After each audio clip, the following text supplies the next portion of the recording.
भारत माता की। भारत माता की।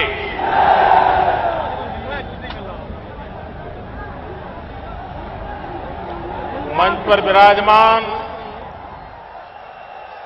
भारतीय जनता पार्टी के पूर्व अध्यक्ष एवं दिल्ली के प्रभारी आदरणीय नितिन जी, श्री आर के सिन्हा जी, श्रीमान नवजोत जी, श्रीमान रामलाल जी, और दिल्ली एक ऐसा प्रदेश है जहां भारतीय जनता पार्टी के पास विजय ही विजय है।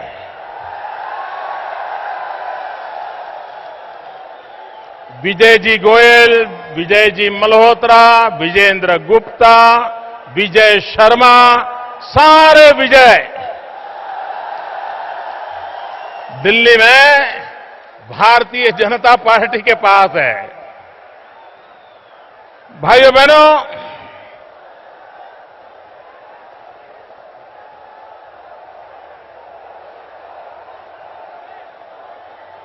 दिल्ली के इतिहास में कभी भी किसी भी राजनीतिक दल का इतना बड़ा कार्यक्रम दिल्ली वालों ने देखा नहीं होगा।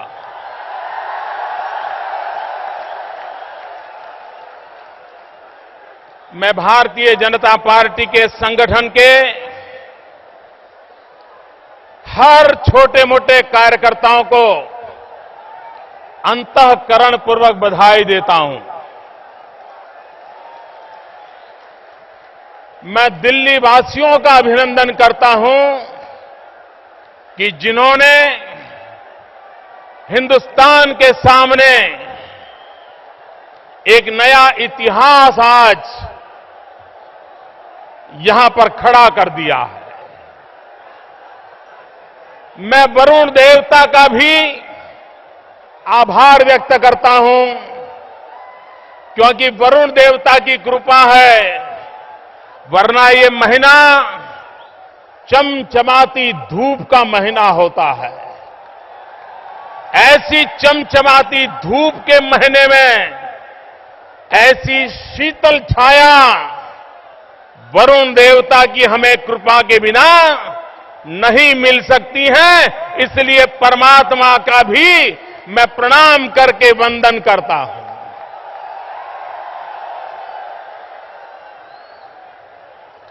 भाइयों बहनों, दुनिया में सरकारें देश की ताकत होती है, लोगों की भी ताकत होती है, लेकिन दिल्ली एक ऐसा प्रदेश है जो सरकारों के बोझ के नीचे दब गया है। अकेले दिल्ली में कितनी सरकारें हैं। दिल्ली प्रदेश में भी एक सरकार, उस सरकार में भी एक मां की सरकार, एक बेटे की सरकार,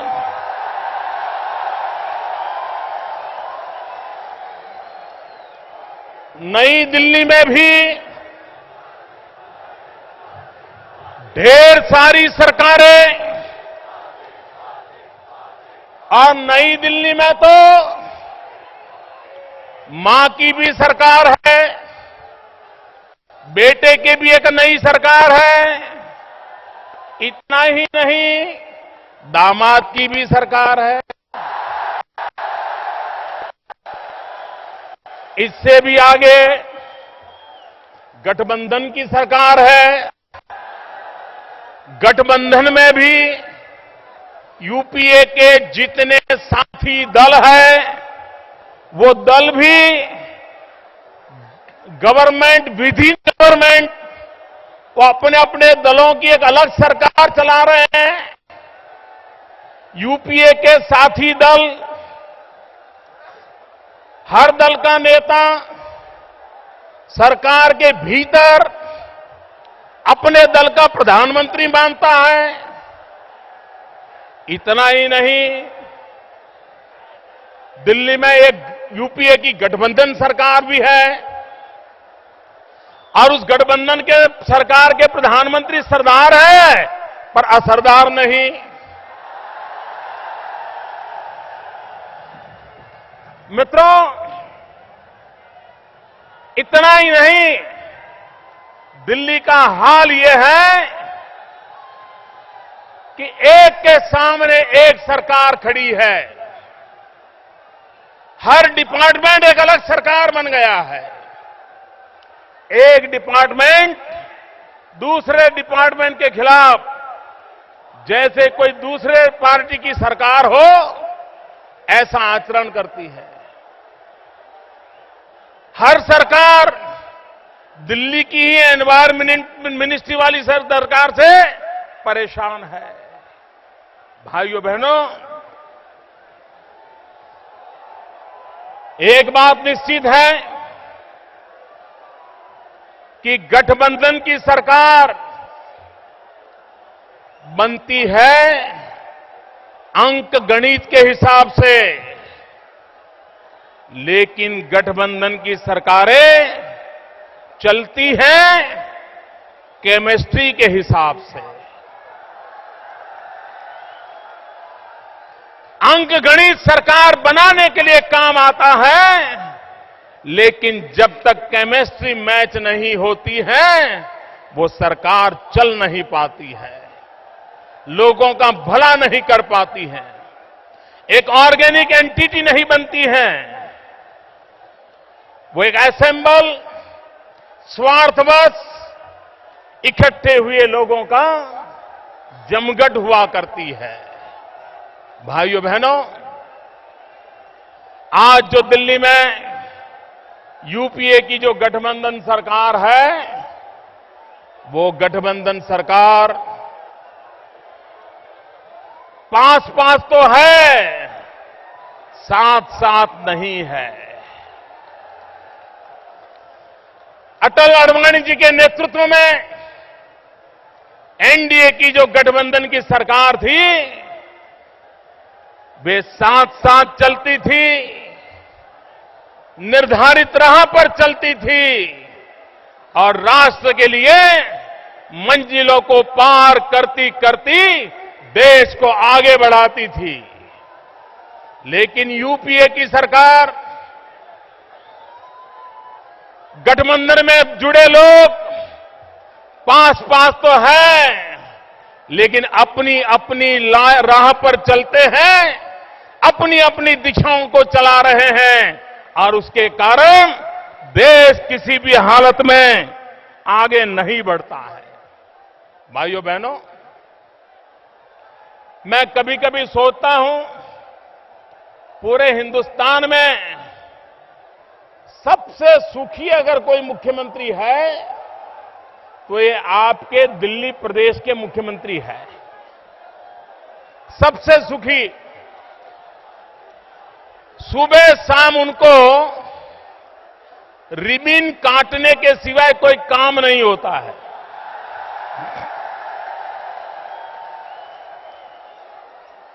न उनको एग्रीकल्चर डिपार्टमेंट देखना पड़ता है, न उनको एनिमल हस्बेंड्री डिपार्टमेंट होता है, न उनको इरिगेशन की चिंता होती है, न उनको मछुआरों का काम होता है। और अगर कहीं दिल्ली में कोई रास्ते पर गड्ढे हैं तो सिर्फ एक बयान देना पड़ता है कि ये तो कॉरपोरेशन की जिम्मेवारी है। लॉ एंड ऑर्डर प्रॉब्लम होता है तो इतना ही कहना होता है ये तो दिल्ली की केंद्र सरकार के पास पुलिस है, उनका कोई दायित्व ही नहीं है। शायद देश में ये अकेले मुख्यमंत्री ऐसे हैं कि जिनके पास सिवाय रिबन काटने को और हर समस्या के लिए कोई न कोई बलि का बकरा उनको मिल जाता है। इतना ही नहीं, जब दिल्ली में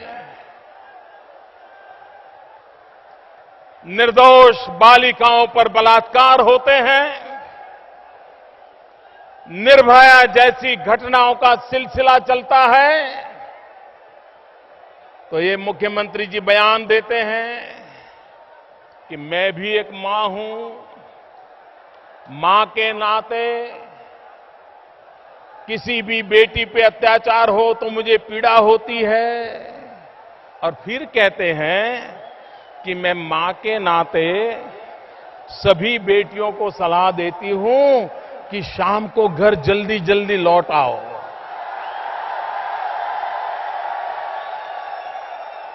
ये तो हर मां कह सकती है, हर परिवार में बाप और मां, भाई बहन सब कहते हैं आप तो मुख्यमंत्री है, आपका कोई दायित्व है कि नहीं है, आपकी कोई जिम्मेवारी है कि नहीं है।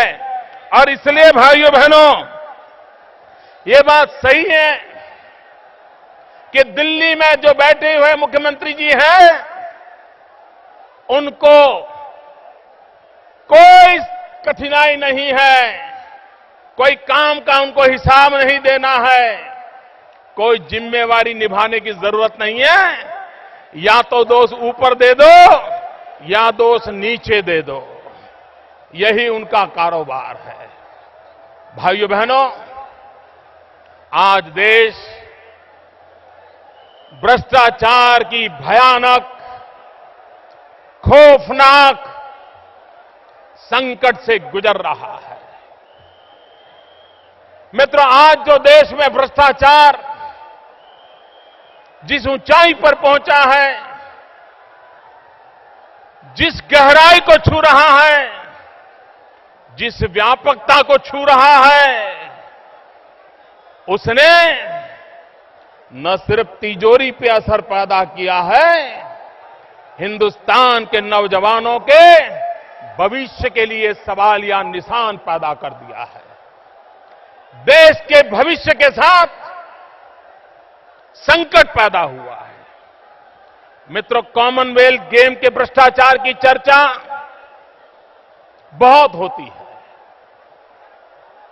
और शीला जी को पूछो तो वो कह रही है कि वो तो कमेटी बन गई थी, कमेटी ने किया, कमेटी जाने।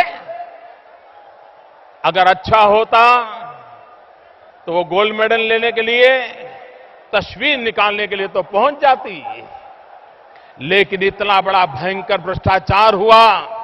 और भाइयों बहनों, कॉमनवेल्थ गेम के घोटाले को सिर्फ रुपयों पैसों के घोटाले तक सीमित अर्थ में न देखा जाए। कॉमनवेल्थ के घोटाले ने न सिर्फ तिजोरी लूटी है, हिंदुस्तान की इज्जत को लूट लिया है।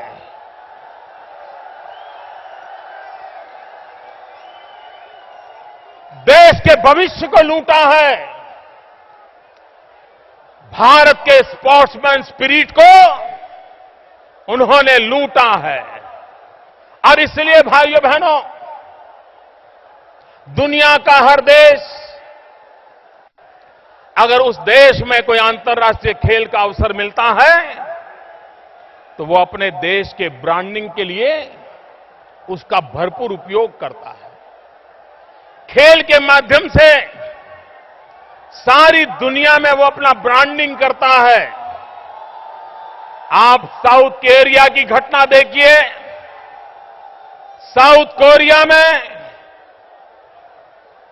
वो एक डेवलपिंग कंट्री रहा, लेकिन जब उन्हें ओलंपिक खेल करने का अवसर मिला तो सारी दुनिया में कोरिया ने अपना लोहा मनवा लिया। सारी दुनिया का ध्यान कोरिया की अंतर्भूत ताकत की तरफ गया और उस एक ओलंपिक गेम के कारण कोरिया की विकास यात्रा का नक्शा बदल गया, गति बदल गई, राह बदल गई। मित्रों, इतना ही नहीं, चाइना में ओलंपिक हुआ था पहले, उस खेल के माध्यम से उन्होंने चाइना का ब्रांडिंग किया, सारी दुनिया को दिखाई चाइना की ताकत। और आज दुनिया मिलिट्री पावर को इकोनॉमिक पावर को जितना तवज्जो देती है उससे ज्यादा सॉफ्ट पावर को भी तवज्जो देती है। खोल कूद के माध्यम से दुनिया में देश अपने सॉफ्ट पावर की ताकत का परिचय दिलवाता है। हमें एक अच्छा अवसर मिला था, वो अवसर हमने गंवा दिया। और इसलिए मैं कहता हूं, ये डाका सिर्फ तिजोरी पर डाला गया इतना नहीं, ये डाका हिंदुस्तान को आने वाले 20 साल के भाग्य पर इन्होंने ताला लगा दिया है।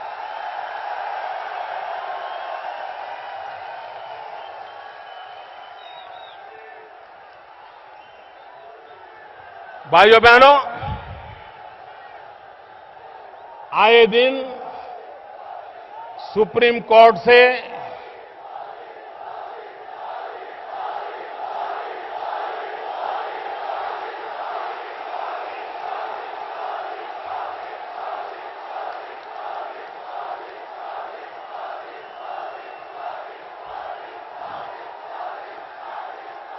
आपका पूरा हो जाए उसके बाद मैं मेरा शुरू करूंगा।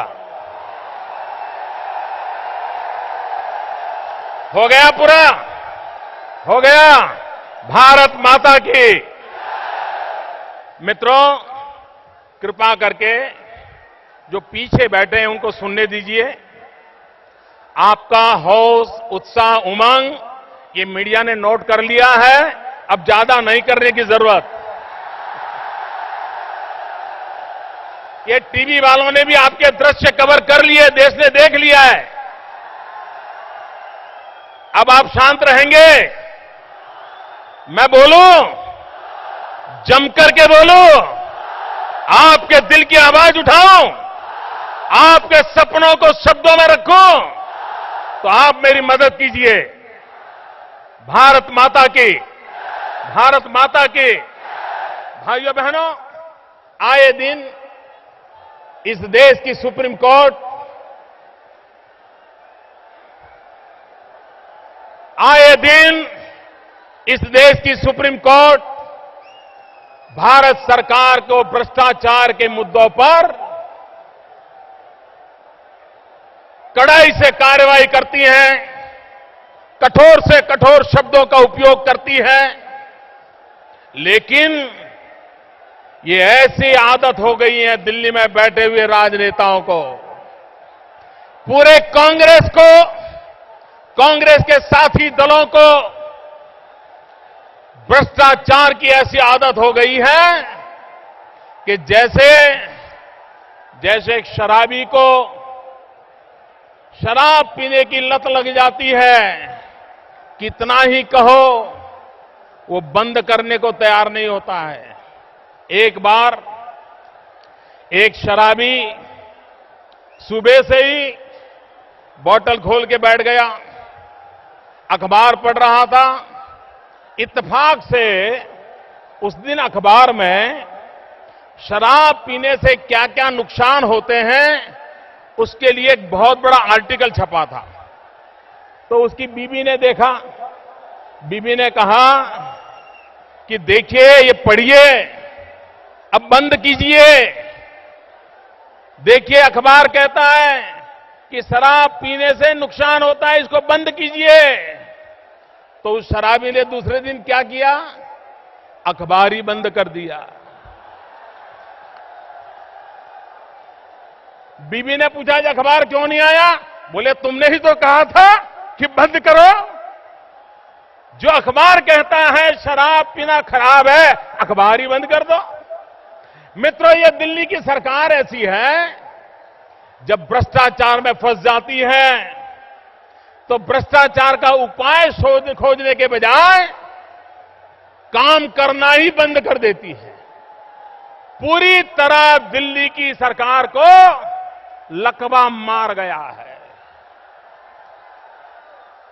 भ्रष्टाचार में डूबी हुई सरकार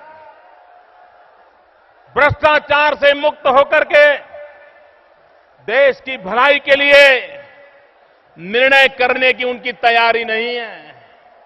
मैं बहुत छोटा था, एक बार ट्रेन में सफर कर रहा था, एक अचानक मुझे जाना पड़ा, मैं दिल्ली आ रहा था। उस समय एसी वेसी तो हमारे नसीब में नहीं था, रिजर्वेशन क्या होता है मालूम नहीं होता था। एक परिचित मिल गए तो एक टिकट चेकर को उसने परिचय करवा दिया, देखिए भाई ये समाज का काम करते हैं, एक आध बर्थ उनको मिल जाए। मैं आबू रोड पहुंचा, तब तक उन्होंने मुझे बर्थ नहीं दिया। रात के 11 बज गए। मैं उसको रिक्वेस्ट करता रहा, मैंने कहा भाई बर्थ तो दीजिए। बोले आबू के बाद दूंगा। मैंने कहा आबू में तो तुम्हारी नौकरी छूट जाती है, दूसरा आएगा। तो बोले दूसरा देगा। मैंने कहा आप क्यों नहीं देते?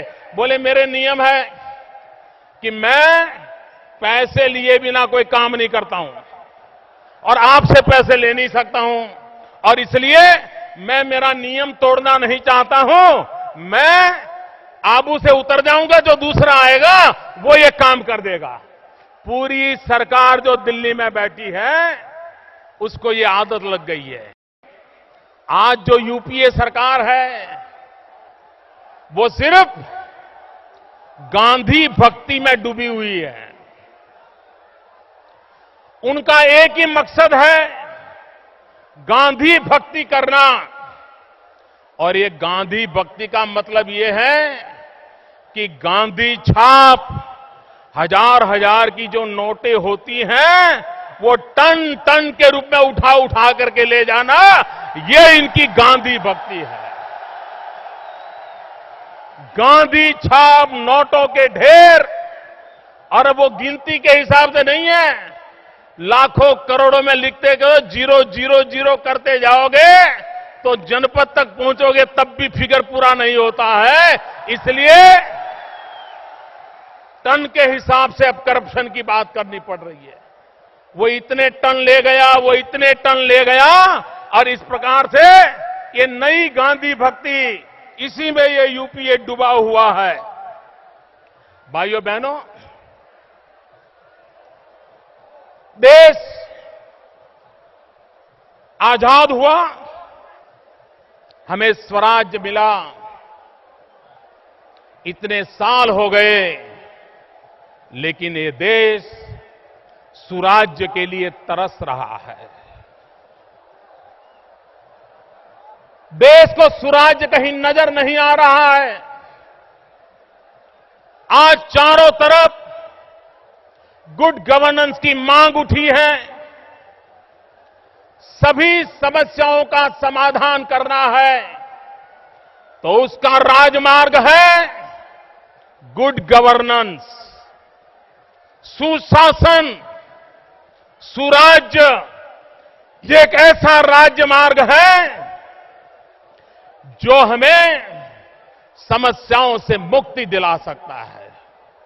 लेकिन कांग्रेस पार्टी और यूपीए के साथियों को कुशासन की आदत लगी हुई है।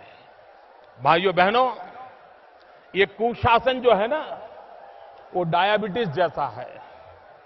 कितना ही स्वस्थ इंसान क्यों न हो, लेकिन अगर एक बार उसके शरीर में डायबिटीज नाम का अगर राज रोग घुस गया तो फिर एक के बाद एक अनेक नई बीमारियां उस शरीर में प्रवेश कर जाती है। डायबिटीज आया नहीं कि बाद में बीमारियों की कतार लगी नहीं। बीमारियां एक के बाद एक उस पूरे शरीर को नोच लेती है, खत्म कर देती है। ये कुशासन भी ये डायबिटीज जैसी बीमारी है।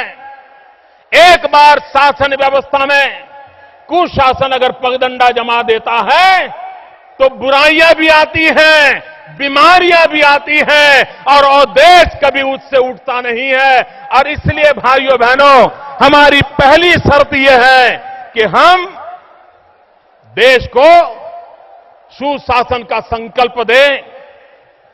एनडीए ने देश को सुराज्य का, सुशासन का अनुभव कराया था। आने वाले दिनों में हमने सुशासन का, सुराज्य का संकल्प लेकर के आगे बढ़ना है। भाइयों बहनों, जो देश हमारे बाद पैदा हुए, हमसे छोटे थे, संसाधन कम थे, उसके बाद भी उनके पास विजन था, आगे बढ़ने का संकल्प था और छोटे छोटे देश हमारे बाद आजाद हुए, लेकिन आज वो दुनिया के समृद्ध देशों की तरह अपनी जगह बना ली है। दुनिया तेज गति से आगे बढ़ रही है, लेकिन हम ही हैं जो तेज गति से पीछे जा रहे हैं। दुनिया के अंदर 125 करोड़ का देश एक हंसी मजाक का कारण बन चुका है और इसलिए भाइयों हमारे सामने आगे बढ़ने का संकल्प आवश्यक है।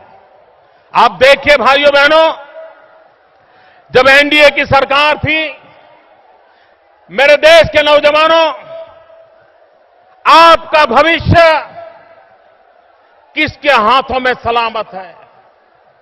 आप रोजगार के लिए दर दर कब तक भटकते रहोगे? आप अपने मां बाप के पास हाथ फैला करके कब तक आए दिन पैसे मांगते रहोगे? मेरे देश के नौजवान, आप कब सम्मान से जी पाओगे? हमारे देश के नौजवान को रोजगार चाहिए, वो मेहनत करने के लिए तैयार है, वो परिश्रम करने के लिए तैयार है, वो अपनी जान की बाजी लगाने के लिए तैयार है, लेकिन ये यूपीए सरकार देश के नौजवानों को रोजगार नहीं दे पा रही है। इतना ही नहीं भाइयों बहनों, ये एनडीए की सरकार जब थी तब हिंदुस्तान में रोजगार देने का दर 42% था। आज यूपी आने के बाद 11-12 में वो 38% हो गया है। जब अटल जी की सरकार थी, 6 साल में 6 करोड़ लोगों को रोजगार दिया था और जब यूपीए की सरकार आई 2004 से 2009 सिर्फ 27 लाख लोगों को रोजगार दिया। आप मुझे बताइए मेरे नौजवान मित्रों, क्या ये कांग्रेस के हाथ में देश के नौजवानों का भविष्य सुरक्षित है? सुरक्षित है? सुरक्षित है? नौजवानों, आपके भविष्य के लिए इस कांग्रेस को उखाड़ फेंकने का संकल्प करो। इस दिल्ली की सरकार को, यूपीए की सरकार को उखाड़ फेंकने का संकल्प करो। भाइयों बहनों, कभी कभी लोग पूछते हैं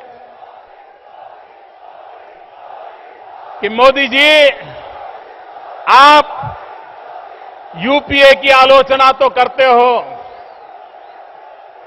आप क्या करोगे? मैं कहना चाहता हूं भाइयों बहनों, आप जानकर के हैरान हो जाओगे। आपके दिल्ली में, देश की राजनीति में, राजधानी में बिजली नहीं है, आपको अंधेरे से जूझना पड़ता है। अस्पताल में ऑपरेशन चल रहा है, बिजली गुल हो जा रही है। प्रधानमंत्री तक के घर में जनरेटर लगाने पड़ते हैं। देश के अनेक राज्य अंधेरे में डूबे हुए हैं। लेकिन भाइयों बहनों, दूसरी तस्वीर देखो, इस देश में 20,000 मेगावाट से ज्यादा बिजली के कारखाने तैयार हैं, लेकिन बिजली का उत्पादन नहीं हो रहा है। 75,000 करोड़ से भी ज्यादा रुपए लागत लग चुकी है। एक तरफ बिजली के कारखाने पड़े हैं, दूसरी तरफ अंधेरा छाया हुआ है। क्यों? क्योंकि दिल्ली की सरकार के पास न दिशा है, न दृष्टि है, और अगर पैसे नहीं तो फाइल पे साइन भी नहीं हो रही है। और उसके कारण इन बिजली के कारखानों को न कोयला मिल रहा है, न गैस मिल रहा है। बिजली के कारखाने बंद पड़े हैं। क्या भाइयों बहनों, क्या इन बिजली के कारखानों को चालू करने के लिए कोई नया विजन चाहिए? क्या 20,000 मेगावाट बिजली ट्रांसमिशन लगा करके हिंदुस्तान के शहरों को, गांवों को पहुंचाने के लिए कोई बड़ा एक्स्ट्रा ऑर्डिनरी विजन की जरूरत होती है क्या? जरूरत होती इरादों की। इरादे नेक होने चाहिए, संकल्प शक्ति चाहिए। अपने आप देश और दुनिया बदली जा सकती है, ये चाहिए मित्रों। आपके पास नहीं है। भाइयों बहनों,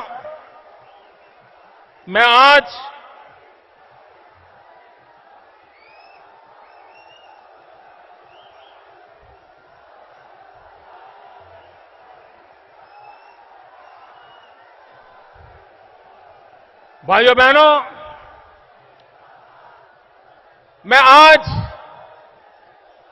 ये यूपीए सरकार अगर कुछ भी अच्छा प्रदर्शन दिखाती है, आप लिख करके चलिए, वो उन्हीं डिपार्टमेंट को अच्छा प्रदर्शन बता पाती हैं जो डिपार्टमेंट राज्यों के हवाले हैं। राज्यों का जो परफॉर्मेंस होता है उसी का टोटल लगा करके दिल्ली वाले अपनी वाहवाही पीठ थपा रहे हैं। मैं आज उनके पास जो डिपार्टमेंट है, जो सिर्फ भारत सरकार के पास डिपार्टमेंट है, उनका जिक्र करना चाहता हूं। रेलवे कोई राज्यों का रोल नहीं है, सीधा सीधा दिल्ली सरकार के ताबे में है। आप देखिए मित्रों, ये रेलवे 1980 में हिंदुस्तान में रेलवे 61,000 किलोमीटर थी और 31 ईयर में उसमें इजाफा सिर्फ 3,000 किलोमीटर का हुआ। ये देखिए यूपीए सरकार की बात, देश की सरकारों की बात। 1980 में 61,000 रेलवे थी, पिछले 31 साल में 3,000 किलोमीटर लंबाई में इजाफा हुआ। और चाइना में 50,000 किलोमीटर थी 1980 में। आज चाइना के पास, हमसे भी चाइना आगे निकल गया। हमने 31 साल में 3,000 किलोमीटर रेलवे डाली, चाइना ने 31 साल में 11,000 किलोमीटर नई रेल लाइन डाली। इतना ही नहीं, गुणवत्ता की दृष्टि से, स्पीड की दृष्टि से आज चाइना की रेलवे जापान के साथ स्पर्धा कर रही है, जबकि हम अपनी जगह पर बैठे हुए हैं। इतना ही नहीं भाइयों, नेशनल हाईवे, ये नेशनल हाईवे भारत सरकार के कब्जे में है। नेशनल हाईवेज का क्या हाल हुआ है? अभी यूपीए सरकार ने सुप्रीम कोर्ट में एक हलफनामा दायर किया है और यूपीए सरकार ने सुप्रीम कोर्ट में कहा है कि जब एनडीए की सरकार थी, 6 साल में 24,000 किलोमीटर की सड़कें बनी थी, लेकिन यूपीए ने 9 वर्ष में सिर्फ 16,000 किलोमीटर सड़कें बनाई है। डूब मरो दिल्ली का इतना बड़ा शासन लेके बैठे हो, आप देश को सड़क नहीं दे पा रहे हो। हवाई जहाज का हाल देखो, एविएशन इनके पास है। भाइयों बहनों, ये दिल्ली में यूपीए की सरकार बनने के बाद 2007 से 2013 इनके भ्रष्टाचार के कारण एविएशन में 53,000 करोड़ रुपए का घाटा हुआ। 7 साल में 53,000 करोड़ का घाटा और 1 लाख करोड़ रुपए का कर्ज हुआ। हिंदुस्तान के एविएशन सेक्टर जो दिल्ली की सरकार के ताबे में है, 53,000 करोड़ का घाटा, 1 लाख करोड़ का कर्ज।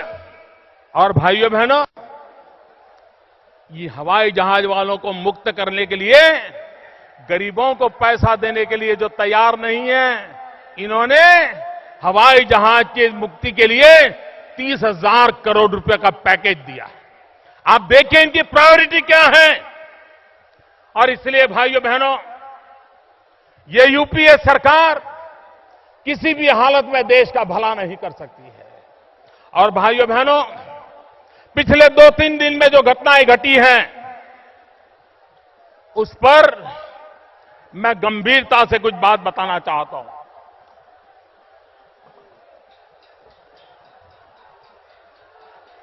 हमें खबर पड़ी, ये बहुत महत्वपूर्ण बात है, सुनिए दोस्तों। अभी हमारे प्रधानमंत्री जी अमेरिका में है। वे अमेरिका में अमेरिका के प्रेसिडेंट ओबामा के सामने बैठे थे। ओबामा को मिले और प्रेसिडेंट ओबामा को उन्होंने कहा, 125 करोड़ देश का प्रधानमंत्री, हजारों साल की सांस्कृतिक विरासत रखने वाला देश, उस एक देश के प्रधानमंत्री ओबामा के सामने बैठ करके गिड़गिड़ाते हैं और कह रहे हैं, ओबामा जी, मैं हिंदुस्तान से आया हूं, मैं गरीब देश का प्रधानमंत्री हूं, मेरा देश गरीब है। प्रधानमंत्री जी, आपने ओबामा के सामने वही किया जो हिंदुस्तान में कुछ फिल्म मेकर जो हैं, हमारे देश की गरीबी को दुनिया में बेचते हैं और अवार्ड ले आते हैं। हमारी झुग्गी झुपड़ी दुनिया को दिखाते हैं और अवार्ड ले आते हैं। आप भी उनके रास्ते पर चल पड़े। आपने दुनिया में जाकर के हमारे देश की गरीबी का मार्केटिंग किया। अरे प्रधानमंत्री जी, जरा शान से खड़े होते और ओबामा के सामने कहते, हिंदुस्तान वो देश है जिसके 65% लोग 35 से कम आयु के हैं। मेरा देश नौजवान देश है। गिड़गिड़ा रहे हो, माथा शर्म से झुक जाता है दोस्तों। और प्रधानमंत्री जी, आपने ओबामा को बताया कि हमारा देश गरीब है। मैं पूछना चाहता हूं, ये जो आपने गरीब कहा, वो स्टेट ऑफ माइंड है क्या?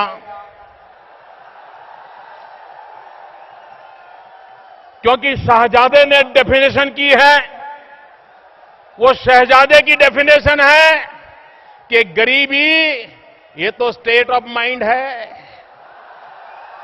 तो डॉक्टर मनमोहन सिंह जी, आपने जो ओबामा को कहा कि मेरा देश गरीब है, वो प्रधानमंत्री जी, वो किस गरीबी की आपने बात की है?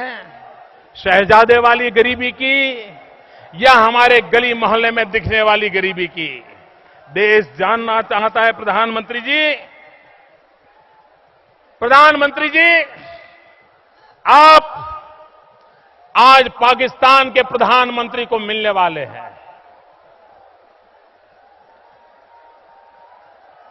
नवाज शरीफ को मिल रहे हो। नवाज शरीफ भी बड़े गर्मजोशी से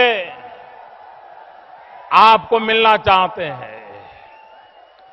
प्रधानमंत्री जी, इस देश को शक है कि आप नवाज शरीफ से क्या बातें करेंगे, पाक प्रधानमंत्री से क्या बातें करेंगे। लेकिन उससे पहले मेरे देशवासियों,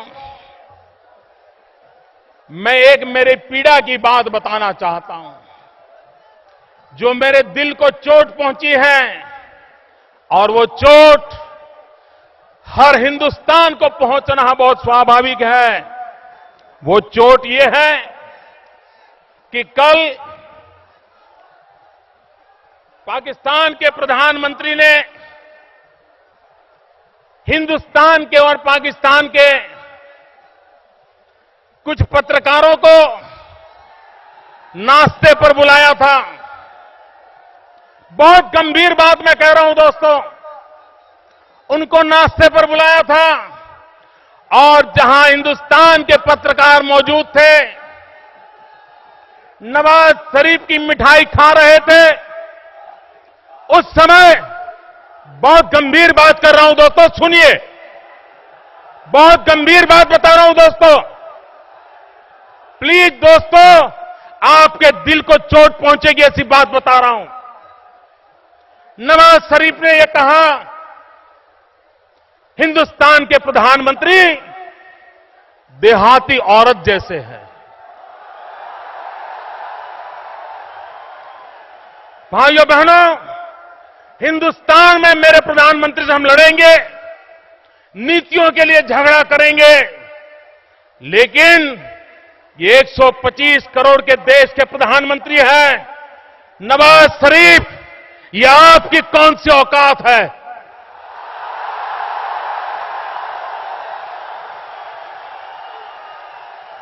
आप मेरे देश के प्रधानमंत्री को देहाती औरत कह के संबोधन करते हो और ये कहते हो कि हिंदुस्तान के प्रधानमंत्री तो देहाती औरत जैसे हैं। वो ओबामा के पास जाकर के मेरे खिलाफ शिकायत करते हैं। हिंदुस्तान के प्रधानमंत्री का इससे बड़ा कोई अपमान नहीं हो सकता, हिंदुस्तान का इससे बड़ा कोई अपमान नहीं हो सकता। हिंदुस्तान में हम 125 करोड़ एक है, वयम पंचाधिकम शतम। हमारे प्रधानमंत्री का अपमान यह देश सहन नहीं करेगा।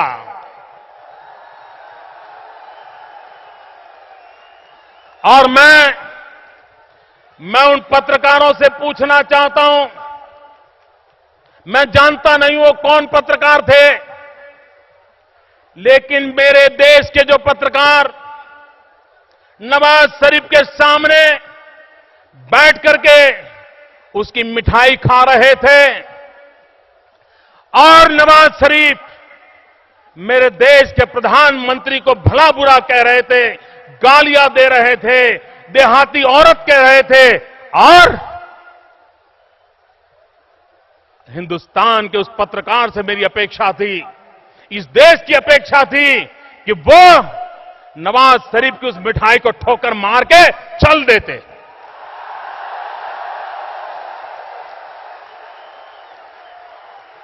जो भी पत्रकार नवाज शरीफ के सामने बैठ करके मेरे देश के प्रधानमंत्री के अपमान की बात सुन रहे थे, वे पत्रकार भी मेरे देश की जनता को जवाब दें।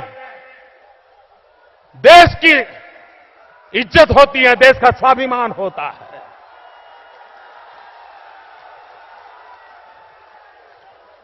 भाइयों बहनों, हिंदुस्तान की धरती पर हमारे राजनीतिक विरोध है, वैचारिक विरोध है, देश की बर्बादी की हमें पीड़ा है। हम लड़ेंगे, मरेंगे, घर में करेंगे। दुनिया के किसी देश को मेरे देश पर उंगली उठाने का अधिकार नहीं है।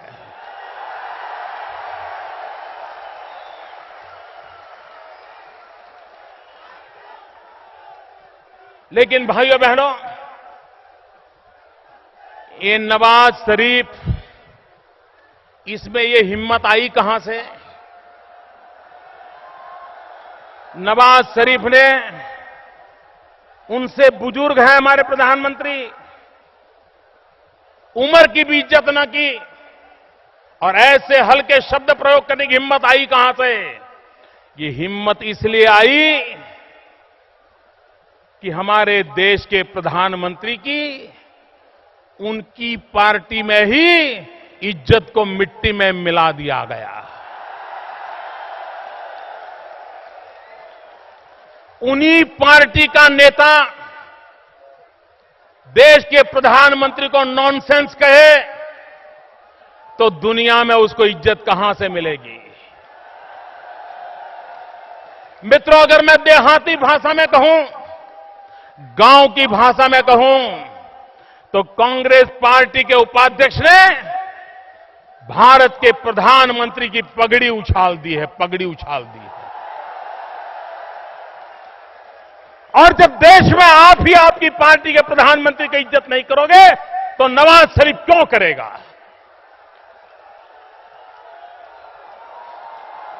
कितना बड़ा पाप किया है आपने। प्रधानमंत्री जी, आज आप नवाज शरीफ को मिलने वाले हैं। देश को शक है प्रधानमंत्री जी कि आप नवाज शरीफ के सामने सर ऊंचा उठा करके, सीना तान करके ऊंची आवाज से बोल पाओगे कि नहीं, क्योंकि कुछ वर्षों से बोलने की आदत आपकी चली गई है। देश को शक है कि आप पाकिस्तान के सामने बैठ करके पाक ऑक्यूपाइड कश्मीर हिंदुस्तान को कब वापस मिलेगा उसकी तारीख की चर्चा कर पाओगे कि नहीं कर पाओगे, देश को शक है। प्रधानमंत्री जी, देश को शक है कि आप जब नवाज शरीफ से मिलोगे तो हिंदुस्तान में आतंकवाद की घटनाओं को पाकिस्तान की मदद बंद होगी या नहीं होगी, इसका कोई फैसला करवा पाओगे न करवा पाओगे, ये देश को शक है। प्रधानमंत्री जी, आज आप पाकिस्तान के प्रधानमंत्री से मिल रहे हो। आप पाकिस्तान से प्रधानमंत्री से हिंदुस्तान के सैनिकों को गोलियों से भून दिया जाता है, सिपाहियों को मारा जाता है, उसके खिलाफ आप आवाज उठा पाओगे नहीं उठा पाओगे, इस देश को शक है। लेकिन प्रधानमंत्री जी, आप नवाज शरीफ से मिलने जा रहे हो, तब मेरे देश के उन सैनिकों की विधवा, मेरे देश के उन सैनिकों की बूढ़ी मां चीख चीख करके आपसे कह रही है, आप और कुछ ला पाओ या ना ले पाओ, लेकिन मेरे सेना के जवानों के सर काट करके ले गए हैं, उन सर को वापस लेकर के आना।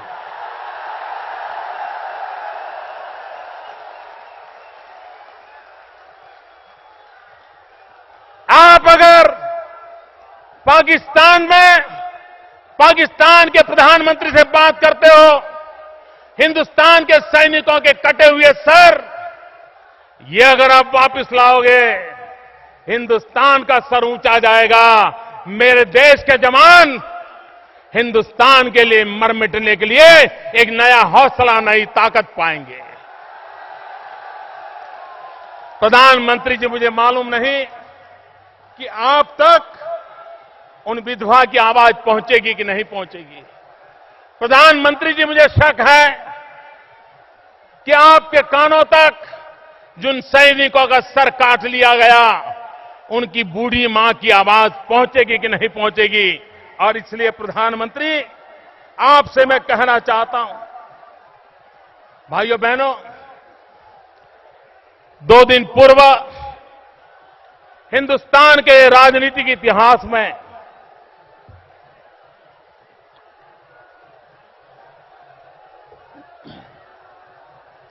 एक अभूतपूर्व घटना घटी। आज देश में परिवारशाही और लोकशाही के बीच एक भयंकर युद्ध छिड़ गया है।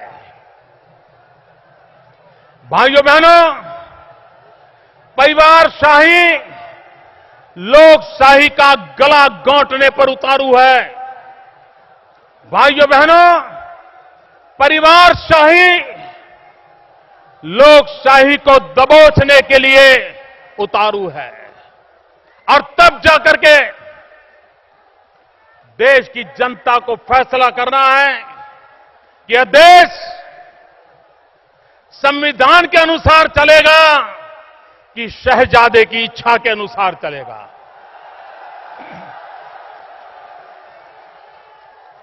देश लोकतंत्री मर्यादाओं को लेकर के चलेगा कि शहजादे के विम पर चलेगा, इसका फैसला करने के मोड़ पर आज देश खड़ा है। भाइयों बहनों,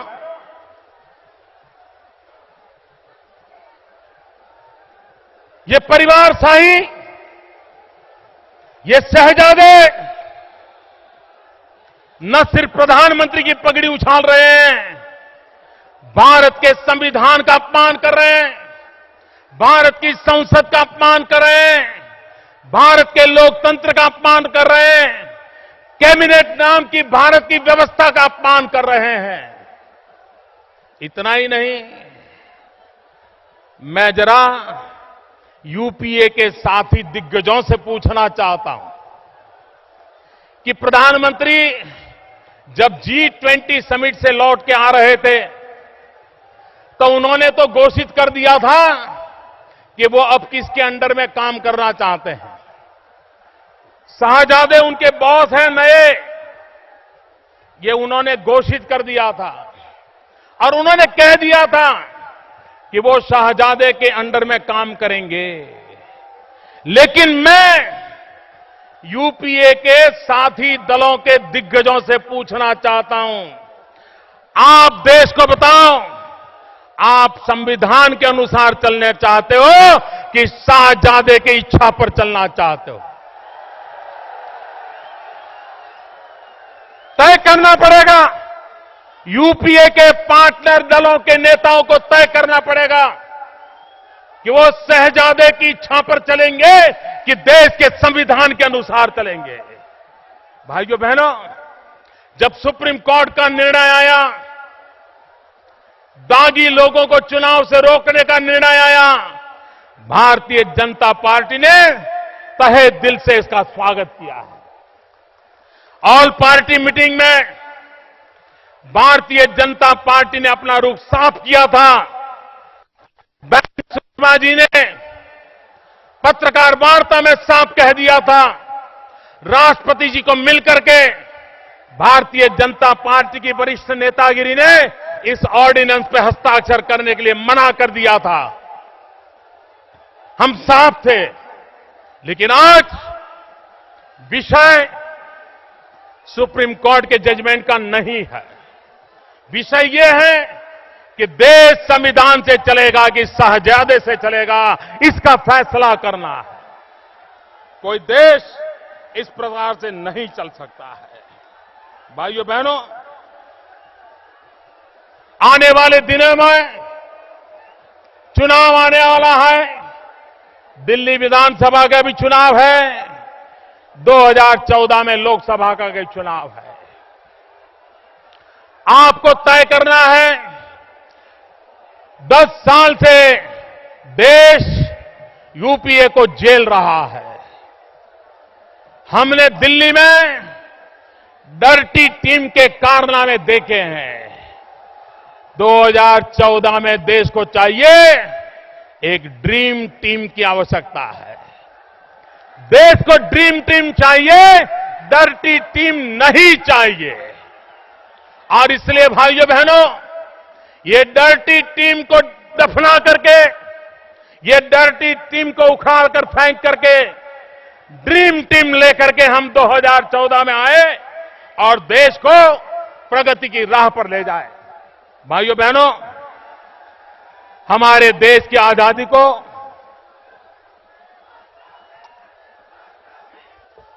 65 साल से भी अधिक समय हो गया।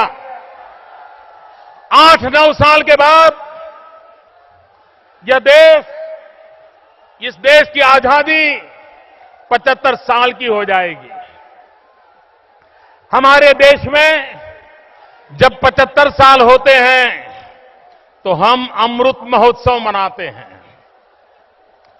8-9 वर्ष के बाद हिंदुस्तान के जीवन में, भारत की आजादी के जीवन में अमृत महोत्सव का पर्व आने वाला है। अमृत महोत्सव आने वाला है। भाइयों बहनों, हमें तय करना है कि हम देश को अमृत महोत्सव तक पहुंचते पहुंचते कहां से कहां ले जाना चाहते हैं।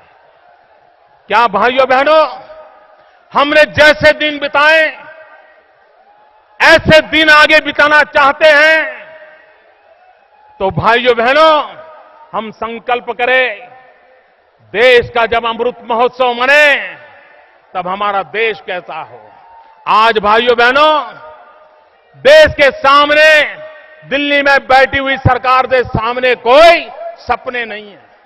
और मैं सिद्ध कर सकता हूं, यहां सब पंडित बैठे हैं, मेरे शब्द पर गौर कीजिए। आप देखिए, हमारे देश में जब रेल बजट आता है तो हम चर्चा क्या करते हैं, कितना किराया बढ़ा, कितना किराया कम हुआ। इससे आगे हमारी सोच नहीं है। जब देश का बजट आता है तो हम टीवी मीडिया पर क्या चर्चा करते हैं, सेंसेक्स कम हुआ, ज्यादा हुआ, इनकम टैक्स में रिलीफ मिला, नहीं मिला, इंपोर्ट करने में कोई राहत आई, नहीं आई। मित्रों, हमें कोई विजन नहीं होता है। इस देश का, यूपीए सरकार का पिछले 10 साल के सारे बजट देख लीजिए, एक भी विजन नहीं नजर आता है। इतना ही नहीं, प्लानिंग कमीशन के दस्तावेज देख लीजिए, सारे प्लानिंग कमीशन के दस्तावेज देख लीजिए, तारीख बदलते हैं, नारे बदलते हैं, अंदर का माल वैसा की वैसा पिछले 50 साल से परोस रहे हैं। देश को बड़े सपने चाहिए, देश को बड़े अरमान चाहिए। 125 करोड़ का देश है, 65% जनसंख्या 35 से कम आयु की है। देश के नौजवानों को रोजगार चाहिए। हम सपना देखें कि जब देश अमृत महोत्सव बनाएगा तब इस देश की 75 से ऊपर की आयु का कोई इंसान परेशान नहीं होगा। देश जब 75 साल मनाएगा तब गरीब के घर में दोनों टाइम चूल्हा जलता होगा। देश जब 75 साल मनाएगा तब गरीब को रहने के लिए घर मिलेगा। देश जब 75 साल मनाएगा तब मेरे आदिवासियों को गर्व के साथ जीने का, शिक्षा का अवसर मिलेगा। देश जब 75 साल का होगा तब हिंदुस्तान के किसान को, गांव को, गरीब को, दलित को, पीड़ित को, शोषित को, वंचित को उसके हक के लिए लड़ना नहीं पड़ेगा। हर हक दरवाजे आकर के दस्तक देता होगा। ऐसा देश बनाना होगा। भाइयों बहनों, हम सपना लें और 125 करोड़ देशवासी जो सपना लेते हैं, एक अगर देशवासी एक सपना करे तो देश 125 करोड़ कदम आगे चला जाता है।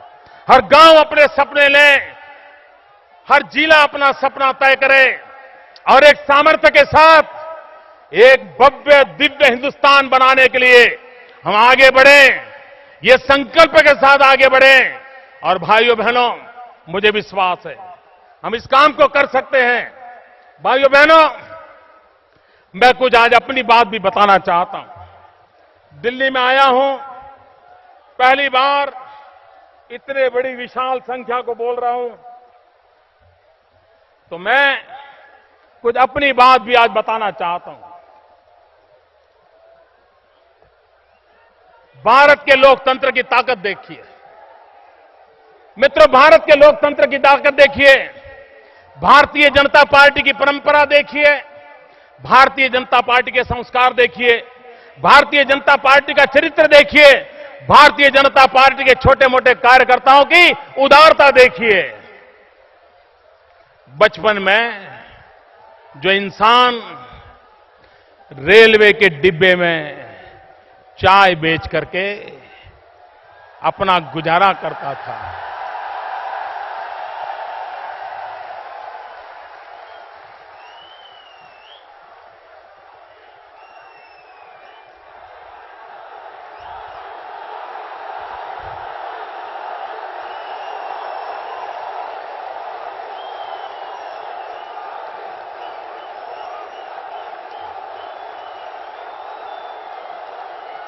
ऐसे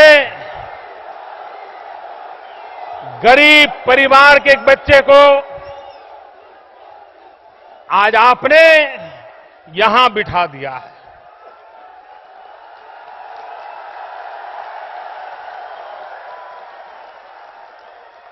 भाइयों बहनों, मैं मन से न कभी शासक था, न शासक हूं और न ही शासक बनने के सपने देखता हूं। मैं सिर्फ सेवक हूं। पहले भी सेवक था, आज भी सेवक हूं और कल भी आपका सेवक हूं।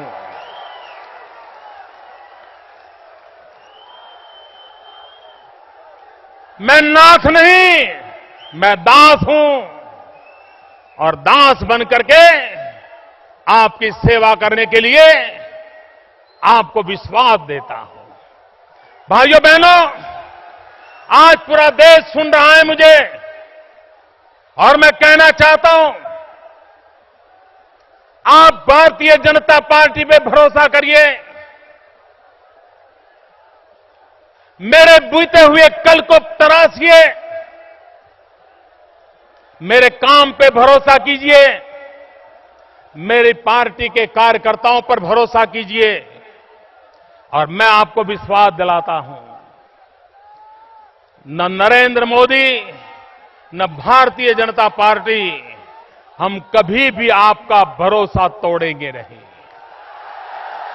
हम कभी भी आपका भरोसा टूटने नहीं देंगे। आपके सपनों के लिए जिएंगे, आपके सपनों के लिए जूझेंगे और जरूरत पड़ी तो आपके सपनों के लिए अपने आप को खपा देंगे। ये संकल्प लेकर के चले हुए हैं।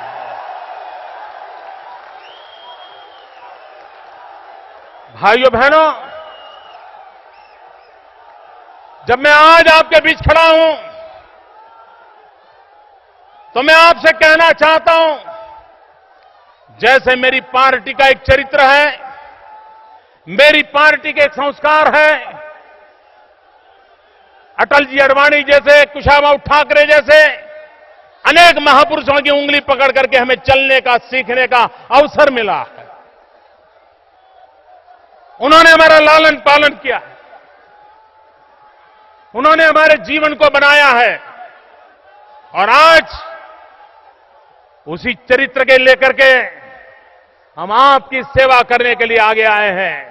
लेकिन भाइयों बहनों, सरकार का भी एक चरित्र होता है, सरकार की भी जिम्मेवारियां होती हैं, सरकार के भी संस्कार होते हैं और इसलिए करोड़ों देशवासियों, आज जब मैं सुन रहे हैं मुझे, तब मैं कहना चाहता हूं कि मेरे लिए सरकार का एक ही मजहब होता है, सरकार का एक ही मजहब होता है, सरकार का एक ही धर्म होता है और वो मजहब होता है नेशन फर्स्ट, इंडिया फर्स्ट। सरकार का एक ही धर्म ग्रंथ होता है, सरकार का एक ही धर्म ग्रंथ होता है, सरकार की एक ही होली बुक होती है और वो धर्म ग्रंथ है भारत का संविधान। सरकार की एक ही भक्ति होती है, भारत भक्ति। सरकार की एक ही शक्ति होती है, 125 करोड़ की जनशक्ति। सरकार की एक ही पूजा होती है, 125 करोड़ भारतवासियों का कल्याण। सरकार की एक ही कार्यशैली होती है, सबका साथ, सबका विकास। हमें सबका विकास भी करना है, हमें सबका साथ भी लेना है। हम सबका साथ, सबका विकास का मंत्र लेकर के आगे बढ़ रहे हैं और इसलिए भाइयों बहनों, आज के इस समारोह में इतनी बड़ी मात्रा में और इतने प्यार से मित्रों, जहां मेरी नजर पहुंचे लोग ही लोग नजर आते हैं। मैं भारतीय जनता पार्टी को जितनी बधाई दूं, मेरे शब्द कम पड़ जाएंगे। मैं आपकी जितनी तारीफ करूं, मेरे शब्द कम पड़ जाएंगे। आपके गौरव के लिए, आपका अभिनंदन करने के लिए मैं आपसे एक नारा बुलवाता हूं, बोलोगे? दोनों मुट्ठी बंद करके ऊपर हाथ करके बोलोगे, भारत के प्रधानमंत्री को अमेरिका में ताकत मिले उतनी ताकत से बोलोगे, भारत के प्रधानमंत्री का वहां हौसला बुलंद हो दब न जाए उस ताकत से बोलोगे, पक्का बोलोगे? बोलिए वंदे वंदे वंदे वंदे वंदे वंदे वंदे वंदे वंदे वंदे वंदे वंदे वंदे वंदे वंदे वंदे वंदे वंदे वंदे